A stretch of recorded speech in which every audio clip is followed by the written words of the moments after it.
simultaneous YouTube and Facebook Live.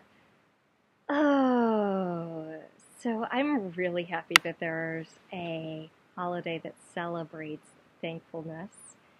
And I mean, the qualities of gratitude and positive emotions change so much for us physiologically, for us in terms of our lives, in terms of reactivity and working with others. And for example, when you're in gratitude, you're in heart coherence. And when you've reached a state of heart coherence, the brain attunes to that heart coherence, which sends positive chemicals through your body, but also deepens access to our intuition and to deeper brainwave states where we can actually manifest and actualize things with a lot more ease, not to mention less struggle. So the more we exist and live in positive emotions and states, energies really, like gratitude, the more sort of resonance there is not only in our own brain-heart coherence, but also in our life, with life working out for us more. And that's not to say that there won't be challenges, but we also meet those challenges in a little different way. So now I'm going to talk about, like, what if you're not feeling it? You know, you've received 17 or 67 emails wishing you a happy Thanksgiving and a bunch of texts and maybe even some phone calls, and you're just like, but I'm not in that space. I'm supposed to be grateful today, and it's just not happening. Hello, Brenda. Ever feel that way?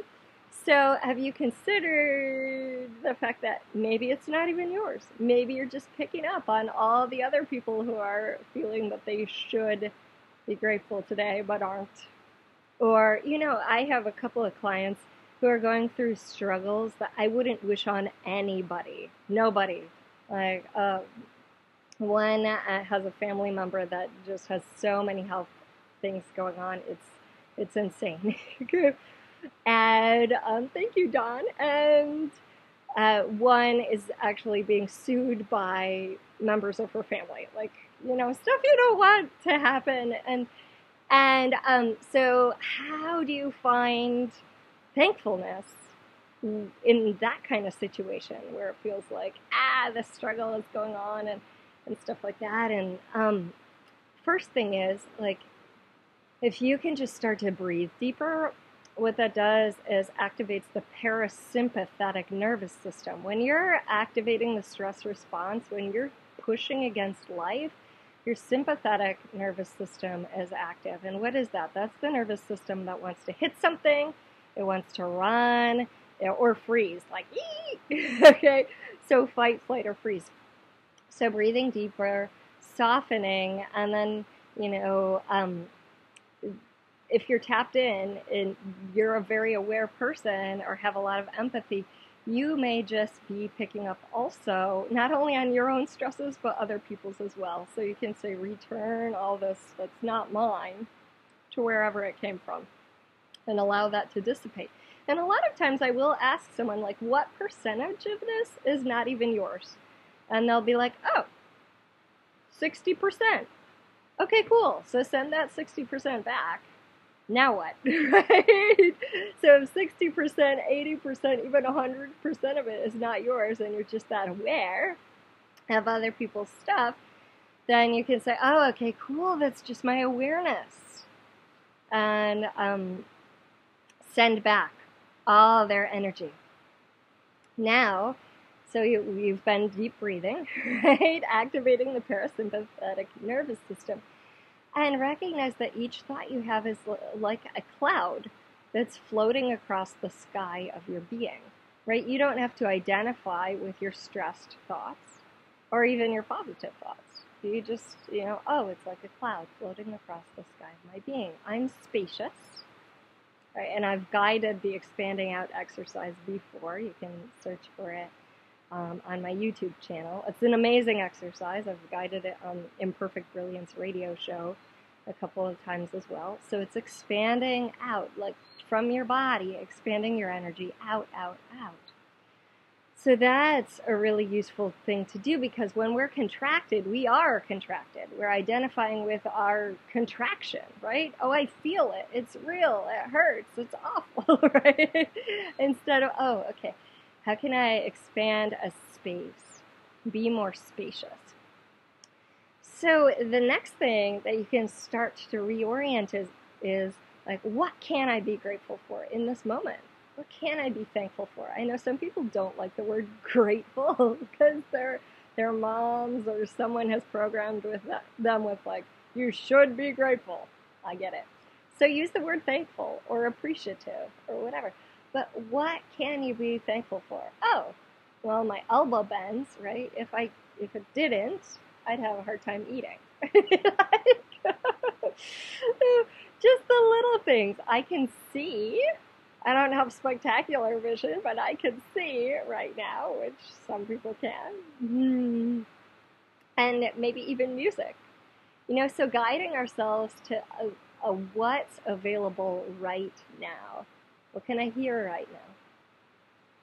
I hear the palm fronds sort of blowing in the wind. I hear the birds. What do I feel right now? I feel a little breeze. I feel my clothes, which are too much. I have a swimsuit on, so I'm going to take the clothes off really soon because it's hot. What do I see right now? Like just redirecting to what's present right now instead of the angst of your situation, like the angst of my family member is going through all these health challenges, right? That's not actually right here, right now. It's going into some other situation. So redirecting to the present moment. And the breath. The breath is huge in repatterning the nervous system. So that's just a couple of things you can start to do when it's like, I know I should be grateful for, every day, but today.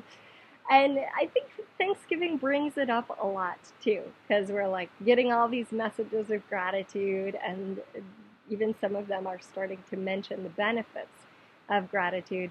And so we're feeling like I should feel grateful, which is again another judgment of ourselves, like, I'm not feeling it, but I should. And starting to redirect to, okay, let me breathe deeper. Let me see what's available right now in this present moment. Let me expand out. Let me send back any of this stress, any of this like should, back to wherever it came from. It's not mine, which usually a lot of it isn't, because you're just that aware. Okay, and starting to find things that you can be grateful for. Oh, well, Alexa saves my favorite playlists. If you have Alexa, or Sting and Tchaikovsky and whatever musicians you like exist. Maybe I'll go play them. Just the little things. And then as you develop that gratitude muscle, and it's just a redirect. It's just a redirect again and again and again. What starts to happen is you create those neural pathways. If negativity has been kind of a groove that you've been carving in your brain for a while, well, it becomes kind of like the Grand Canyon where water flows in that same direction.